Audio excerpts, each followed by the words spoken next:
On March 31st, 1922, in their small farmstead in Bavaria, Germany, the 5 members of the Gruber family and their maid did not know what horrible ends awaited them.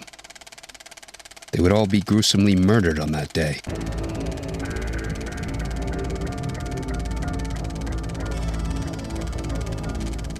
Two of them children.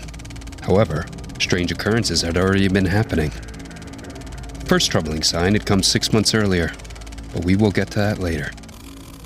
More recently, about a week before that fateful day, the father of the family, Andreas, had noticed footprints in the snow, tracking from the woods all the way to the back door. The Grubers had had no guests recently, and these footprints led to the house but not away from it again. In that last week, some of the family members had heard footsteps in the attic above them, and noticed that the key to the tool shed had gone missing, the very tool shed where the murder weapon would have been stolen from. If these signs weren't worrying enough, what really should have caused alarm was when a recent newspaper was found that none of the family members had bought. The teachers and students noticed that 7-year-old Kazilia didn't arrive at school on April 1st. Then the family didn't show up to church and mail began piling up for them, unclaimed, at the post office.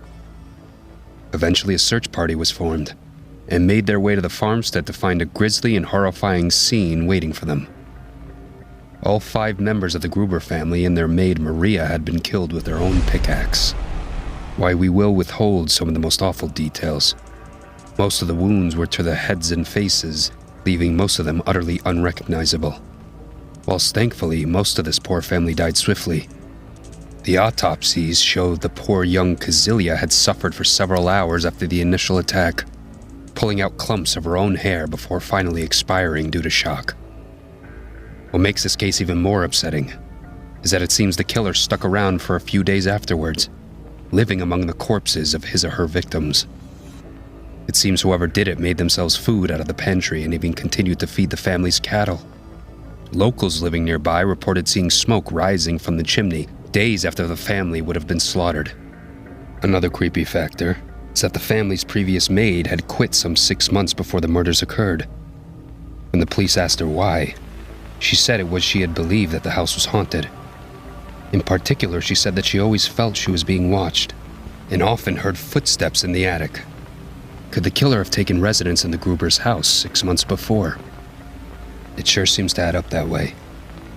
It sends a shiver up the spine to wonder how long and how often the murderer may have been living right under the family's nose. Needless to say, whoever stalked the Grubers before killing them and living in their home has never been identified and given an appropriate punishment for their heinous crimes. The only hints that the police had were that the killer was accustomed to farm work, as they maintained the place so well, and that they may have held a grudge against one of the family members, which would explain the particularly violent and brutal way in which they were killed. The police did attempt an unconventional method of solving the murders by removing the victim's head and having them sent to clairvoyants in Munich, who would search for metaphysical clues. This, to little surprise, did not advance the case in the slightest, and the Grubers and their maid were ultimately buried headless.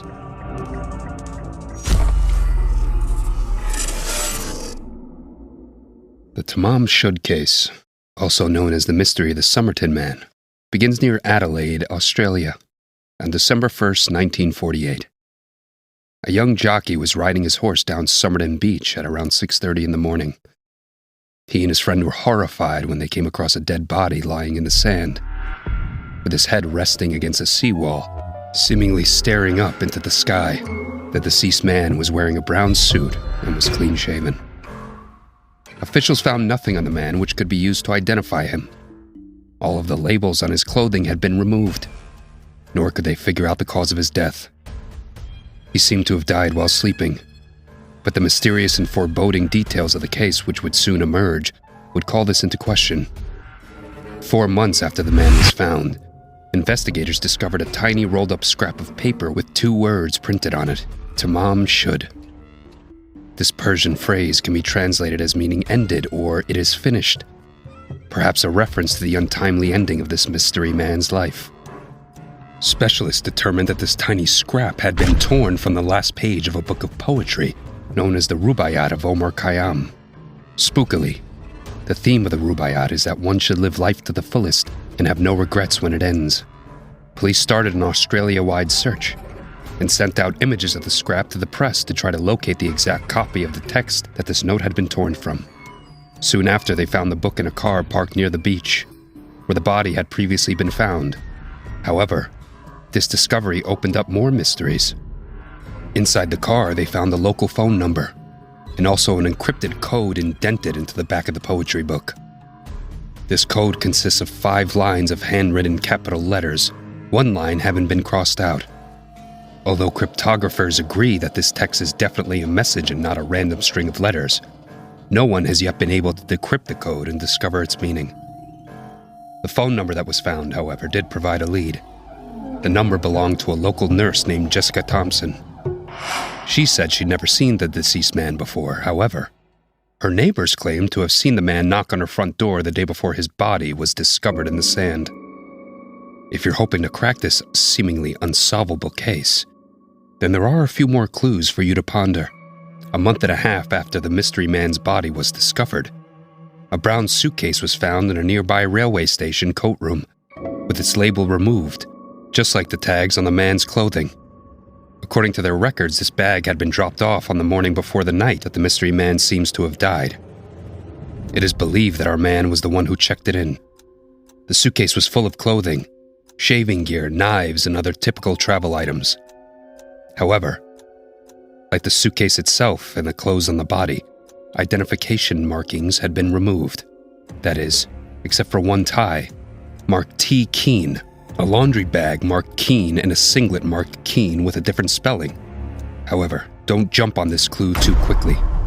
Investigators believe that whoever removed the tags from the clothing may have previously left the Keen tags, knowing that it was not the deceased man's actual name. The identity of the man and the cause of and reason for his death remains a mystery to this day. However, the daughter of the woman whose phone number was found did eventually come forward, claiming her mother was once a Soviet spy. Could this have had something to do with the man's demise and the strange circumstances surrounding it? Could he himself have been a spy who became wrapped up in something too devious for him to handle? We may never know.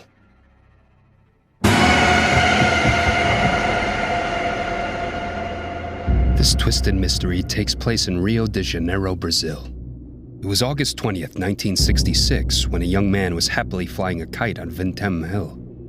Little did he know his carefree afternoon in the sun was about to get a whole lot darker. When the man ventured into some tall grass, he stumbled upon a disturbing sight. 2 bodies lying beside one another on the hilltop. The bodies were not yet too badly decayed, but it was what they were wearing that may have crept into this man's nightmares. Each man was dressed in a suit and waterproof coat, despite the good weather, but the particularly strange pieces of their attire were the lead masks that they wore on their eyes. These simple strips of lead were not mass-produced anywhere and appeared to be homemade. The question is, why? And what role did they play in the deaths of the 2 men? When investigators came to survey the scene, they also discovered 2 towels, an empty water bottle, and a bizarre note, which was tucked into one of their pockets. The note read, 1630, be at agreed place. 1830, swallow pills. After effect, protect metals, wait for mask signal. What did it mean? Was this hill the agreed place the note refers to? The men showed no outward sign of injury. Could it have been taking these mysterious capsules that killed them? Who were these men? Now that question was solved. The 2 men were soon identified as Manuel Pereira de Cruz and Miguel Jose Viana. They were 2 electronic technicians from Campos dos Goitacazes, a town several kilometers northeast of Rio de Janeiro. Both men had left their homes 2 days previously. They had told their families that they had to go and buy supplies for work. Is this why they really left? We may never know. A local news report said that a waitress remembered them entering the bar where she worked and buying a bottle of water. She stated that one of the men looked extremely anxious and kept checking his watch all the time. This, as far as we know, is the last time Manuel and Miguel were ever seen alive. So what caused these men to die? Unfortunately, by the time autopsies were conducted, their organs were too decomposed for reliable results, and they were both officially documented as having heart attacks, though this report is likely inaccurate. Strangely, no toxicology testing took place, despite the note found the men referring to them swallowing capsules. Of course, there are several theories as to what happened to the lead mask duo. Many people believe that Manuel and Miguel had been part of a religious cult of technological spiritualists. Supposedly, psychedelic drugs played a large part in this type of cult, perhaps shedding some light on the capsules that the men may have taken. Miguel's uncle said that the pair had recently told him they were expecting some kind of divine spiritual revelation, and another friend said they had to contact extraterrestrials or spirits. Perhaps they thought they needed to ingest some dangerous substance for spiritual reasons, or to contact other beings. This is probably the most plausible theory, and is reminiscent of the Heaven's Gate suicides that would occur several decades later. Another explanation that some people support is the notion that Manuel and Miguel were involved in some kind of shady deal involving radioactive materials, and thought the lead masks would help protect them. The idea is that whoever they were trading illicit materials with may have killed them, but this seems unlikely given their lack of physical injuries.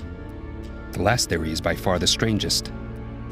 Some people claim that these men believed that they had discovered a wormhole on the hill and wore lead masks to protect themselves as they traveled through it. Whatever the explanation, something very creepy certainly occurred that fateful day in 1966. If you like these scary stories, remember to like, share, comment, and subscribe. Anyway, you won't be escaping from the fear zone.